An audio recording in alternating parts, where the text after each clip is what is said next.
व्यक्त और अव्यक्त उपासना के फल। कार्य ब्रह्म की उपासना से और ही फल बतलाया गया है तथा अव्यक्त उपासना से और ही फल बतलाया है। ऐसा हमने बुद्धिमानों से सुना है जिन्होंने हमारे प्रति उसकी व्याख्या की थी।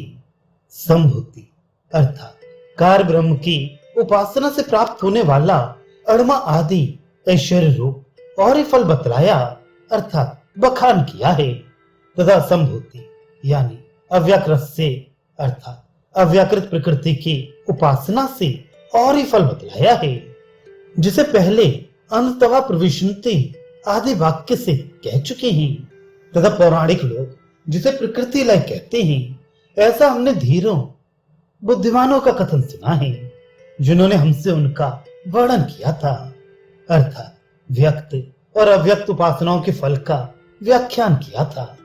क्योंकि ऐसा है इसलिए संभूति और संभूति की उपासनाओं को समुच्चय उचित ही है। इसके सिवा एक पुरुषार्थ मूलक होने से भी उनका समुच्चय होना ठीक है।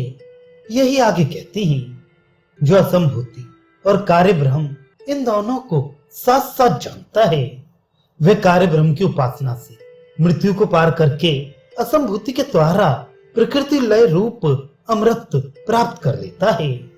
जो पुरुष असंभूति और विनाश इन दोनों की उपासना के समुच्चय को जानता है, वह जिसके कार्य का धर्म विनाश है और उस धर्मी से अभेद होने के कारण जो स्वयं भी विनाश कहा जाता है, उस विनाश से अर्थात उसकी उपासना से अधर्म तथा कामना आदि दोषों से उत्पन्न हुई अनश्वर रूप मृत्यु को पार करके हिरण्यगर्भ की उपासना से अड़मा आदि ऐश्वर्य की प्राप्ति रूप फल ही मिलता है।